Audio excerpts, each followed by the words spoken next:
दिन 29 मार्च 1946। ये वो दिन था जिस दिन से सत्संग को अभी 3 दिन बाकी थे और भीड़ इतनी ज़्यादा थी कि अंदाज़ा लगाना मुश्किल था कि सत्संग के दिन कितनी संगत इकट्ठा होगी। गुरु प्यारी सत्संग जी राधा स्वामी, अगर आपको हमारे चैनल की साखियाँ कहानियाँ पसंद आती हैं तो इस चैनल को सब्सक्राइब कीजिए। नीचे लाल रंग का बटन है, उस पर प्रेस कीजिए। ये बिल्कुल फ्री रहता है, इसका कोई भी पैसा आपको नहीं देना होता। इसका फ़ायदा आपको ये होगा कि जो भी कहानी जो भी साखी हम चैनल पे अपलोड करेंगे उसका नोटिफिकेशन आपको मिलता रहेगा। अब 31 मार्च 1946 का दिन आया जिस दिन सत्संग होना था और भीड़ इतनी ज़्यादा थी कि अंदाज़ा लगाना मुश्किल है कि कितने लोग इकट्ठा हुए थे। वहाँ तकरीबन 80,000 के आसपास अंदाज़ा था।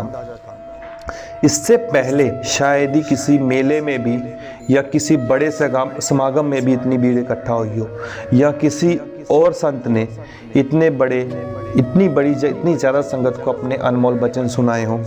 और देखिए, हमारे सेवादार भी घबराते नहीं, इतनी सारी भीड़ को देख के वो अपने हाथों से खाना बना के खाना पका के संगत को परोसते हैं। अब 31 मार्च की सुबह 8 बजे सत्संग शुरू हुआ।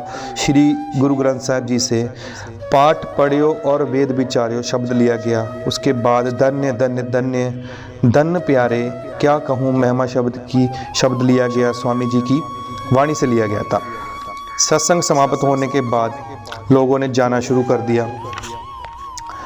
3 लारियां डेरे से मतलब स्टेशन की तरफ निकली और तांगे भी बहुत सारे थे। अब दिन आया 2 अप्रैल 1946 का। उस दिन भी देखा तो बहुत सारी भीड़ थी, वहाँ पे संगत बहुत ज़्यादा थी जो कि नामदान लेने के लिए वहाँ पे ठहरे हुए थे। अभी जो नामदान का देने का जो प्लान था महाराज जी का, वो प्लान था 1 अप्रैल का। फिर संगत इतनी ज़्यादा थी, इसको देख के उन्होंने जो डिसाइड किया कि जो नामदान दिया जाएगा वो 2 अप्रैल को दिया जाएगा। फिर भी बहुत सारे लोग वहाँ से चले गए, लेकिन भीड़ फिर भी बहुत ज़्यादा थी। बहुत सारे लोग वहाँ पे ठहरे हुए थे और उसी समय सागली के राजा और रानी साहिबा और पूना की तरफ से रानी लक्ष्मीबाई भी वहाँ पे पधारे हुए थे। वहाँ पे 8 या 10 दिन तक वहाँ पे विराजमान रहे और राजा साहब में हुकूमत का बिल्कुल भी घमंड नहीं था। वो एक आम आदमी की तरह संगत से मिलते रहे, जबकि उनकी जो विरासत थी वो तकरीबन महाराजा कपूरथला जितनी ही थी। और जब वो स्टेशन पर पहुंचे थे तो उन्होंने डेरे की तरफ आना था, तो उन्होंने कोई भी मोटर गाड़ी नहीं मंगवाई।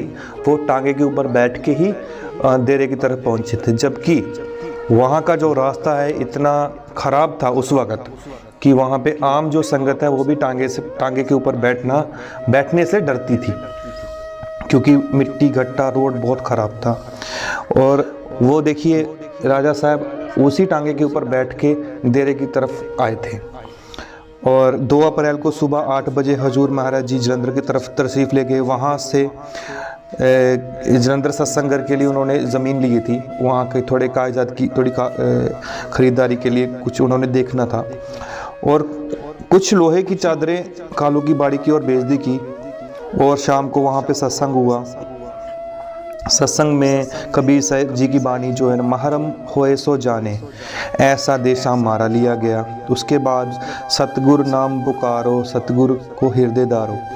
हजूर महाराज जी ने फरमाया कि इंसान को दिल से दीनता, नम्रता और सेवा भाव वाला होना चाहिए। मगर हर इंसान को तो होना ही चाहिए, मगर अफसरों और अमीरों को ये विशेषकर ज़रूरी है। जैसे शेख सादी ने कहा है, नम्रता बड़े लोगों को ही शोभा देती है, भिखारी तो वैसे ही दीन होते हैं। तो गुरु प्यारी सत्संग जी, इन्हीं वचनों के साथ मैं आपसे आज्ञा चाहूँगा। मिलेंगे अगली साखियों में। राधा स्वामी। गुरु प्यारी सत्संग जी राधा स्वामी।